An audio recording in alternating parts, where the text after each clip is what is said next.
दिन दहाड़े मंदिरों में घुसकर भगवान के नाम पर भरोसा जीतकर और फिर उसी विश्वास को हथियार बनाकर कोई शख्स एक एक करके कई औरतों को मौत के घाट उतार रहा था।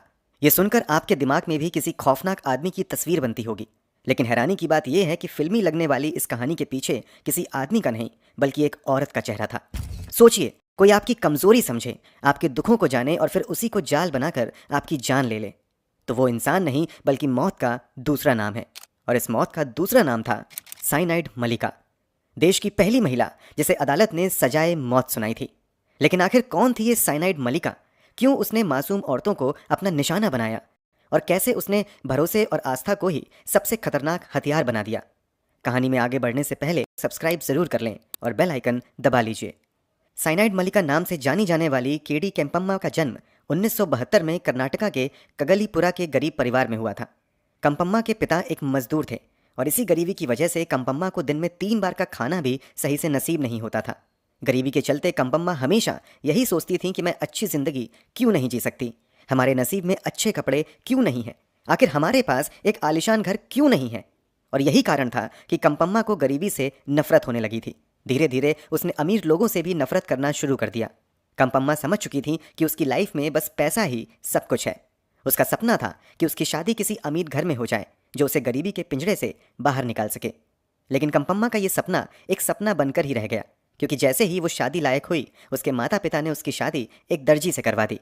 मन में अमीर बनने की चाहत थी, लेकिन गरीबी ने यहाँ भी उसका पीछा नहीं छोड़ा।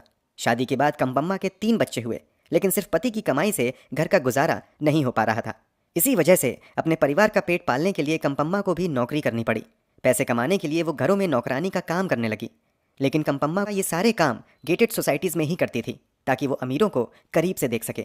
और तभी कंपम्मा के दिमाग में जल्दी अमीर बनने का एक आइडिया आया। उसने सोचा कि जिन घरों में मैं काम करती हूँ वो सब अमीर हैं।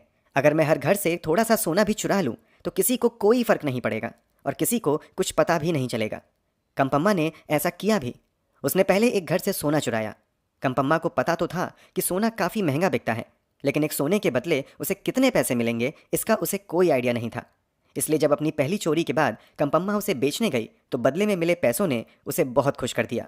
अब उसने तय कर लिया कि ये काम वो बंद नहीं करेगी, क्योंकि इसी काम से उसके सपने पूरे होते दिखाई दे रहे थे। और यहीं से शुरू हुई कंपम्मा की जुर्म की कहानी, जो धीरे धीरे एक खूनी रूप लेने वाली थी। सोना बेचकर मिले सारे पैसों के साथ कंपम्मा अपने पति के पास गई और उससे एक चिट फंड बिजनेस शुरू करने की बात कही, क्योंकि कंपम्मा के पति ईमानदार और मेहनती आदमी था। लोग भी उसे काफ़ी अच्छा मानते थे। कंपम्मा को पता था कि अगर ये चिट फंड बिजनेस खुलेगा तो उसके पति की वजह से लोग इसमें निवेश करेंगे। और हुआ भी ऐसा। कई लोगों ने इस बिजनेस में पैसा लगाया, लेकिन 2001 में कंपम्मा ने सारा पैसा उड़ा दिया। इस दौरान वो जिन घरों में काम करती थी वहाँ से भी सोना चुराती रहती थी। लेकिन एक बार कंपम्मा ने एक घर से ज़्यादा ज्वेलरी चुरा ली, जिसकी भनक मालिक को लग गई। मालिक ने पुलिस को जानकारी देते हुए कहा कि कंपम्मा पर नज़र रखी जाए, आखिर वो कहाँ जाती है और क्या करती है। जब पुलिस ने उसका पीछा किया तो कंपम्मा चोरी की हुई ज्वेलरी बेचते हुए रंगे हाथ पकड़ी गई। इसके बाद उसे 6 महीने के लिए हिरासत में भेज दिया गया। लेकिन इन 6 महीनों में कंपम्मा की पूरी दुनिया बदलने वाली थी। जब 6 महीने बाद वो जेल से रिहा हुई तो सबसे पहले वो अपने बच्चों और पति से मिलने घर गई। लेकिन वहाँ पहुँचकर उसे पता चला कि चोरी की खबर पूरे मोहल्ले में फैल चुकी है। इतना ही नहीं, उसने चिट फंड का पूरा पैसा भी उड़ा दिया था, जिसकी वजह से उसके परिवार को काफ़ी परेशानियों का सामना करना पड़ा। और इसी कारण उसके पति ने उसे घर से बाहर निकाल दिया।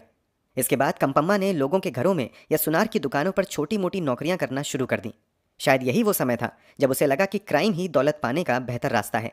और यहीं से शुरू होता है कंपम्मा के सीरियल किलिंग का सिलसिला। यहीं से कंपम्मा के शातिर दिमाग में एक ऐसे खौफनाक अपराध ने जन्म लिया जिसने पूरे देश को हिला कर रख दिया। वो मंदिर में आने वाली अमीर महिलाओं से मिलती, उनसे बातें करती और उनके दुखों के बारे में जानती। अब कंपम्मा के पास खोने को कुछ नहीं बचा था। वो हार मानने वालों में से नहीं थी। इसलिए जब उसके पास घर और पैसे दोनों नहीं रहे तो वो दूसरे शहर चली गई। वहाँ उसे सुनार की एक दुकान पर काम मिल गया। काम करते करते उसे सोने की असली कीमत का पता चला और वहीं उसने एक ऐसे केमिकल के बारे में सीखा जिससे सोने का एक्सट्रैक्शन किया जाता था। और वो केमिकल था साइनाइड, जो किसी की जान भी ले सकता था। यहीं से कंपम्मा के दिमाग में एक नया आइडिया आया। लेकिन ये आइडिया क्या था, इसे समझने के लिए हमें चलना होगा 1999 में, क्योंकि यही वो साल था जब पहली बार कंपम्मा ने किसी का मर्डर किया था। 19 अक्टूबर 1999 को होसकोटे में रहने वाली 30 साल की ममता राजन, जो रोज़ मंदिर में पूजा करती थी और घंटों वहाँ बैठती थी, ममता अच्छे घर से थी और काफ़ी अमीर भी थी, लेकिन वो कुछ परेशानियों से जूझ रही थी। ममता के गले में सोने का मंगलसूत्र था जिस पर कंपम्मा की नज़र थी। वो रोज़ उस पर नज़र रखती थी। एक दिन जब मंदिर खाली था और ममता पूजा कर बाहर निकली तो कंपम्मा ने मंदिर की सीढ़ियों पर ही उसका मर्डर कर दिया और मंगलसूत्र लेकर फरार हो गई। ये पहला मर्डर था और इसके बाद भी पुलिस कभी कंपम्मा तक नहीं पहुंच पाई। इसके बाद कंपम्मा ने सोचा कि मंदिर और भरोसे के नाम पर औरतों को फंसाना सबसे आसान है। यहीं से शुरू हुई उसकी साइनाइड किलिंग की कहानी और पहली शिकार बनी 52 साल की एलिजाबेथ, जो अपनी ग्रैंड डॉटर से बहुत प्यार करती थी। कुछ हफ्ते पहले उसकी ग्रैंड डॉटर घर से गायब हो गई थी, इसलिए एलिजाबेथ रोज़ मंदिर में मन्नतें मांगने जाती थी। कंपम्मा ने पहले कुछ हफ्तों तक उसका भरोसा जीतने के लिए उससे बातें की और उसके दुख दर्द सुने। फिर उसने एलिजाबेथ को समझाया कि मुझे एक ऐसी पूजा के बारे में पता है जिससे भगवान खुश हो जाते हैं और तुम उनसे जो भी मांगोगी वो तुम्हें मिल जाएगा। लेकिन इस पूजा के लिए कुछ शर्तें होंगी। तुम्हें विवाह अवस्था में रहना होगा, भगवान के लिए पकवान बनाने होंगे, पूरे दिन उपवास रखना होगा और उपवास तभी खुलेगा जब मैं तुम्हें अपने हाथों से पानी पिलाऊंगी। एलिजाबेथ पहले से ही परेशान थी, इसलिए उसने कंपम्मा की बातों पर भरोसा कर लिया और उसके बताए पते पर पहुंच गई। दुल्हन की तरह तैयार होकर, काफ़ी सारे गहने पहनकर, हाथ में पकवान लेकर और उपवास रखकर एलिजाबेथ वहां पहुंच गई। फिर कंपम्मा ने पूजा करने का ढोंग किया और उपवास तोड़ने के लिए उसे एलिजाबेथ को अपने हाथों से साइनाइड वाला पानी पिलाया। थोड़ी ही देर में एलिजाबेथ की मौत हो गई और कंपम्मा ने उसके पहने हुए सारे गहने चुरा लिए और वहां से फरार हो गई। अपना ये आइडिया सफल होते देख कंपम्मा में ये विश्वास आ गया कि वो और भी लोगों को अपना शिकार बना सकती है। इसी कड़ी में उसकी अगली शिकार बनी 60 साल की यशोधम्मा, जो अस्थमा की बीमारी से जूझ रही थीं। इसी कारण वो अक्सर मंदिर जाया करती थीं और चाहती थीं कि वो जल्दी से ठीक हो जाएं। यशोधम्मा की परेशानियों को देखते हुए कंपम्मा ने फिर वही खेल खेला। उसने यशोधम्मा को भी एक पूजा के बारे में बताया और उसे विश्वास दिलाया कि इस पूजा के बाद उसकी अस्थमा की बीमारी पूरी तरीके से ठीक हो जाएगी। और फिर जैसे कंपम्मा ने एलिजाबेथ को मौत के घाट उतारा था, वैसे ही उसने यशोधम्मा की भी हत्या कर दी। अब कंपम्मा के हौसले पूरी तरीके से बुलंद हो गए थे, क्योंकि 2 मर्डर्स के बाद भी पुलिस कंपम्मा तक नहीं पहुंच पाई थी। इसका कारण यह था कि हर मर्डर के बाद कंपम्मा अपना कोई सुराग नहीं छोड़ती थी और अपना नाम और लोकेशन बदल लेती थी। 2 मर्डर्स करने के बाद भी उसने अपनी साइनाइड किलिंग का ये खेल जारी रखा और अगला शिकार ढूंढा। इस बार उसका शिकार बनी 60 साल की मुनियम्मा, जो भगवान में गहरा विश्वास रखती थीं और भजन कीर्तन भी किया करती थीं। लेकिन उनकी तबीयत काफ़ी समय से खराब थी और वो ठीक से चल भी नहीं पाती थीं। तभी उनकी मुलाकात हुई कंपम्मा से और फिर कंपम्मा ने मुनियम्मा को भी मौत की नींद सुला दिया। अब कंपम्मा के लिए मर्डर करना आम बात बन चुका था। उसने अपना अगला शिकार बनाया 30 साल की नागवैनी को। नागवैनी कई सालों से कोशिश कर रही थीं कि उन्हें बच्चा हो जाए, लेकिन लाख कोशिशों के बाद भी वो माँ नहीं बन पा रही थीं। तभी उनकी मुलाकात हुई कंपम्मा से। कंपम्मा ने नागवैनी से वादा किया कि एक पूजा के बाद ना सिर्फ उसे बच्चा होगा, बल्कि पहला बच्चा लड़का ही होगा। नागवैनी ने भी कंपम्मा की बातों पर भरोसा कर लिया और इसी धोखे में अपनी जिंदगी से हाथ धो बैठी। कंपम्मा एक के बाद एक लोगों को अपना शिकार बना रही थी। अब तक वो खुद अपने शिकार ढूंढती थी, लेकिन इस बार शिकार खुद उसके पास आया। दरअसल कंपम्मा एक घर में कुक का काम कर रही थी, जहां उसकी मुलाकात मानी से हुई। धीरे धीरे कंपम्मा और मानी काफ़ी अच्छे दोस्त बन गए। कंपम्मा अक्सर उसके घर जाया करती थी। मानी की एक और दोस्त थी रेणुका, जिसकी हाल ही में शादी हुई थी। रेणुका का पति दुबई में काम करता था, लेकिन अक्सर अपनी पत्नी से मिलने इंडिया आता जाता रहता था। इस वजह से रेणुका अक्सर अकेलापन महसूस करती थी और कभी कभी मानी के घर चली जाया करती थी। वहीं उसकी मुलाकात कंपम्मा से हुई।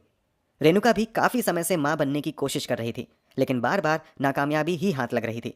उसने ये बात कंपम्मा को बताई और कंपम्मा ने उसे भी वही भरोसा दिलाया जो नागवैनी को दिलाया था कि एक पूजा के बाद उसका बच्चा ज़रूर होगा।